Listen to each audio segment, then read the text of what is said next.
Hey everyone, Root Beer here with weekly Vanguard news. We're changing the format of this a little bit. Instead of all three of us doing a write-up, it's just going to be one of us a week covering whatever cards and news of the week seems interesting to us, because we kept forgetting to do the write-ups. So, let's go! So, of course, the biggest news of this week is, of course, Overtriggers. The last three got revealed, and we did talk about it on the podcast, so just to recap, they're all insane and we kinda hate them.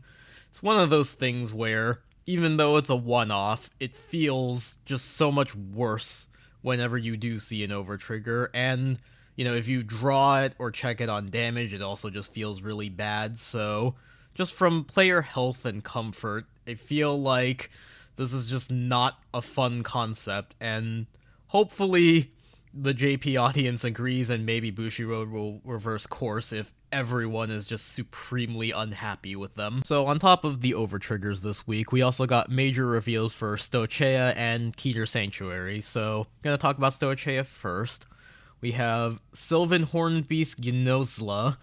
It is a grade 2, 10k, auto back row rearguard circle. When this unit attacks, you can counterblast 1, choose one of your other rearguards, and it gets this unit's power until end of turn, and you increase it by whatever the power is at the time of activating the skill. There's also Sylvan Hornbeast Alio, who you retire it, choose 2 of your units, and they get power plus 5,000, and that is also a grade 2. And then there's Ghost Chase, a blitz order, where you choose one of your units, gets 5k until end of battle, choose one of your rearguards that's not being attacked, and return it to your hand. So, I think Gnozla it solves a problem, which is that Magnolia doesn't make very big columns, but the trade-off for that is you have to counterblast, which between Magnolia and Elaine, the double R that you counterblast Soul Blast 1, call something from drop, I think this just adds more demand to counterblast, so you're solving one problem but creating another, and Magnolia already has a bunch of resource problems. There's a lot of demand on Soul, and then you're not really drawing that many cards, so it's harder to guard, and you can't really Persona Ride consistently. So I think overall, Gnozla just does not solve the more critical issues that Magnolia has right now. And Alio, you have ways of bringing cards back from the drop zone, so retiring it isn't necessarily the worst thing, but I feel like, again, because there's just so much demand on your resources, you probably just don't want to be playing this card. I think the Blitz order here is actually really interesting. Being able to return rearguards to your hand means you can replay your on-play skills if you need to.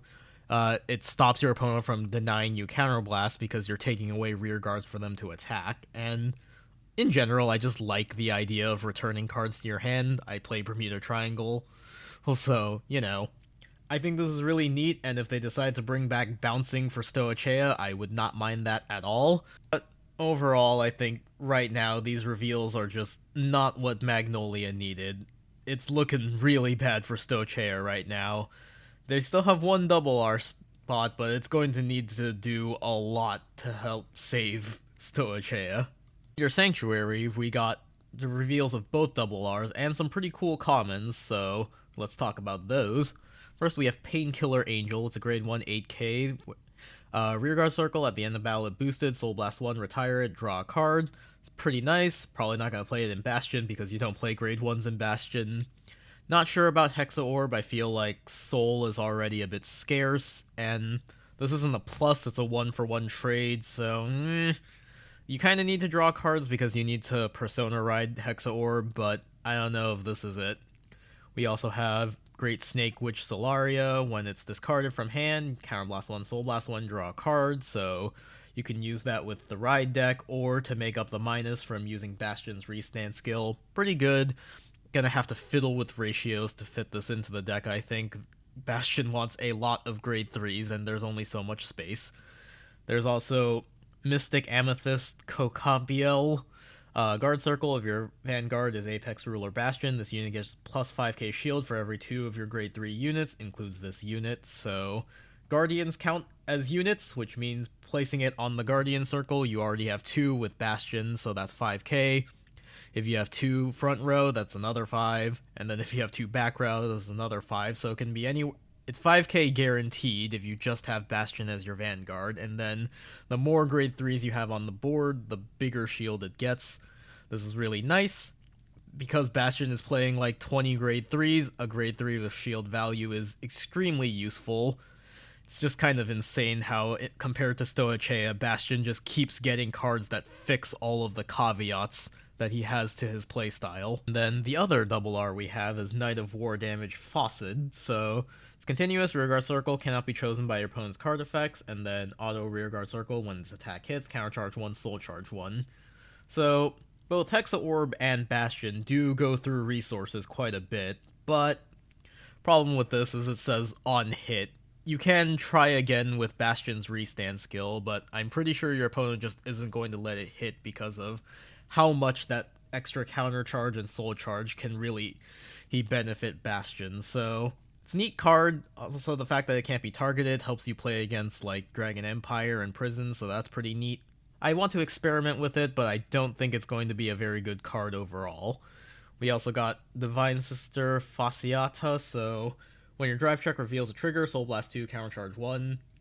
You do need this, especially with the other Divine Sister that was revealed alongside her, but Soul Blast 2 is a lot. You know, it is worth experimenting with.